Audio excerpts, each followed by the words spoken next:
Hey Warriors, Nathane Jackson here, your strength and conditioning coach and holistic nutritionist. Today we're going to do a one-off video on foam rolling. I've been getting a lot of questions from the videos we've previously posted. Nate, how long do I foam roll for? How many repetitions do I do across the muscle? How often do I do it?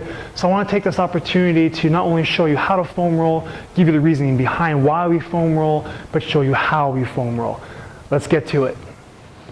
Okay guys, so why do we foam roll? Well, when you have a tight muscle or a knot in your muscle, it's potentially causing pain to other areas or tightness to other areas of your body. So when you have a roller and you get on top of this guy and you can roll on top of that tight area, if you can relax, chances are your muscle can relax and provide this window of opportunity, temporary window of opportunity, to potentially remold or repattern your movement. Now what do I mean by that? When you have a muscle that releases, through this foam rolling or any kind of other self-myofascial release or SMR technique, you have this window that you can now do your dynamic warm-up or your dynamic stretching, your mobility drills, and even your workouts to potentially try to correct or improve a movement pattern. With the small or the smooth rollers, like the one you see in my hand, is a medium density. This blue one here is also a medium density. These come in white and black. Black is more dense, and the white is obviously a lot less dense than the blue. And if you're a beginner, I recommend buying the blue one. I don't recommend the white ones just because you're probably going to outgrow that or outroll that within the first month or so. So I'd rather get more money or more bang for your buck. Purchase the blue one, or if you feel you can relax on the black one, try the black one as well. And these travel rollers come in orange and black, so you have an option there. Now, for me, when I get into it, I'm going to actually use what's called a rumble roller, and they have more of the fingers on it here.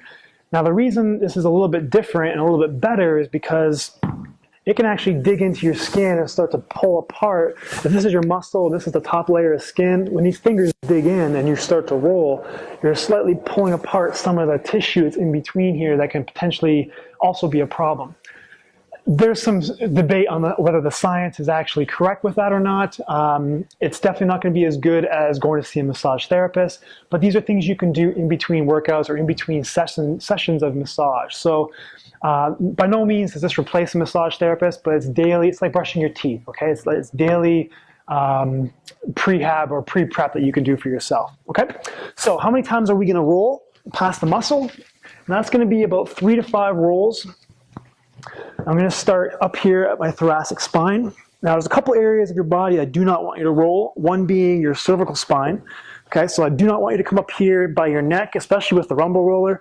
I'd rather you go see a professional like a massage therapist to do that. Now you can do your upper traps with things like a tennis ball or a lacrosse ball or a beastie ball. These are all great things to kind of work that area like I showed you in the overhead pressing video. Okay, so no cervical spine with the roller and no lumbar spine with the roller. Okay, again, if you have pain on either side of the hip or either side of the erector muscles surrounding the spine, you can use a tennis ball or lacrosse ball there, but try to stay away from your spine as much as you can. What you can do is your thoracic spine, and that's your middle third of your body here, or middle third of your torso. Okay, so I'm going to cross my arms. Now, the speed at which you roll is also important, and you're going to go real slow. Okay, real slow. Now I talk to my clients all the time and tell them to go slower, and they still fly through it because it hurts.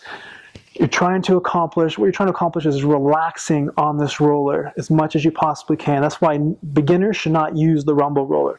Stick to the smooth rollers first, okay? And then back up. So that was one roll, okay? So again, just for the sake of time, we're gonna pretend I did 3 or 4 rolls and move on to the next position here. So the next position is your glutes. If I'm going to roll my left glute, I'm going to bring my left leg up so it'll tighten the muscle. I'm going to lean forward onto that, or lean to my left onto that glute. And I'm going to roll down and back up. Now my glutes are relatively tight all over. I could spend a whole day on these, but I'm just going to pretend that they're fine. Okay, so that's the glute area. I'm going to move it down to my hamstring. So from the crease of where your hamstring meets your glute to the back of the knee, you're going to roll this area as well, back and forth. Again, nice and slow. Now you can have your other leg, in this case my right leg, on the ground. If you want to take some of the pressure off, or if you want a little more pressure, just double up with your legs. Okay, nice and slow. If you find a spot, say right there, I'm just going to hang out here for about 30 or 40 seconds and try to relax as much as I can and let my body and muscles relax as well and try to release. Okay, so from there, we'll go on to our calves. Same thing, you can use one foot here, take some pressure off, or you can use the second foot, and again, rolling nice and slow. Okay, moving up to the next, flipping over.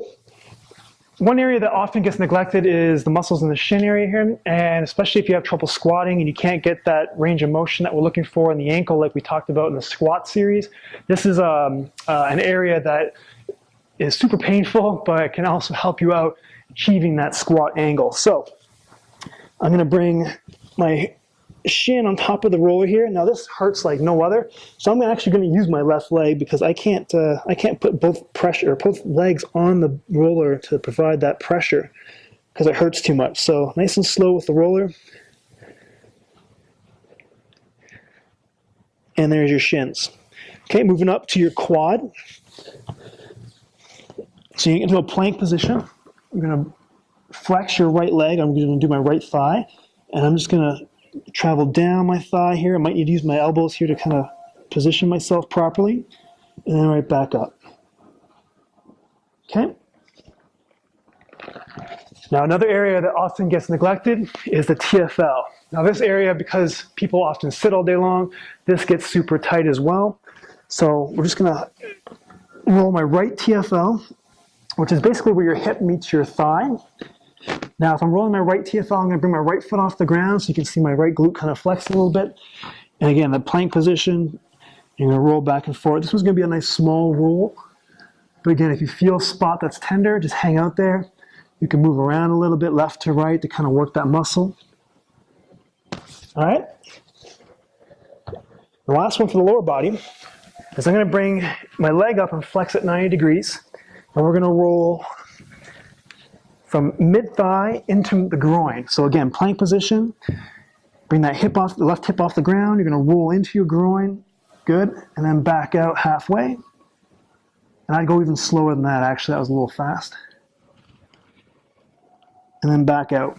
And then from here, let's extend it out. So I'm gonna start at my knee and roll it into mid-thigh, and then back. Now for me, I have a right meniscus issue, or a medial meniscus issue on my right leg. So my muscles of my inner thigh get tight a lot, and this is quite painful for me. Okay, and the last one I want to show you is a lot of my clients have some tightness because they can't get into that overhead position. I didn't show this one in the overhead video because it doesn't always relate, but the stretch does. So this actually is a good one to do before you do the kneeling on the bench stretch with a dowel behind the head. So if you don't know what I'm talking about, check that video out. Okay, so here I am, just lying on my side here. Already this is quite painful for me. Now you can move your legs, or use your legs to move back and forth here. Yeah, this is pretty painful for me. Okay, so I already found a spot. I could hang out here for 30 or 40 seconds, move around a little bit, okay, and then continue on. Ooh, that's killer. Okay, hope you enjoyed this video, guys. Hope it's going to help you out. Check out NathaneJackson.com for more information. Show Sun Warriors some love by clicking like on this video. Share it with your friends because they're going to think you're super smart. And until next time, train hard, but train with a purpose. Take care, guys.